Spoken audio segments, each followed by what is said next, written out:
আজি আমাৰ বৰছলা সমষ্টিৰ বঙাল গাঁও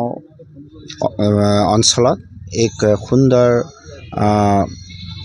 কাৰ্যসূচী সমাপন হয়। এই কাৰ্যসূচী আমাৰ ভূমি পূজনৰ কাৰ্যসূচী আছিলে আৰু এই কাৰ্যসূচীৰ জৰিয়তে এই অঞ্চলত এক বৃহৎ সেৱা অনুষ্ঠান নিৰ্মাণ কৰা হ'ব আৰু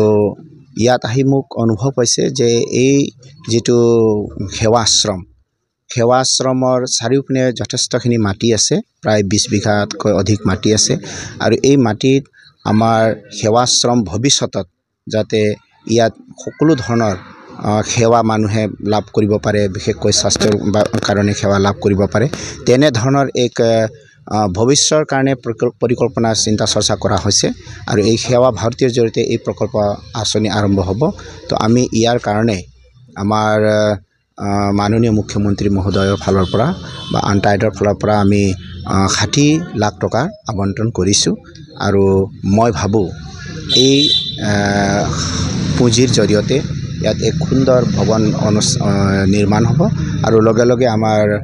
বাকী কামবিলাক যিবিলাক আছে আমি পৰ্যায়ক্ৰমে কৰি যাম।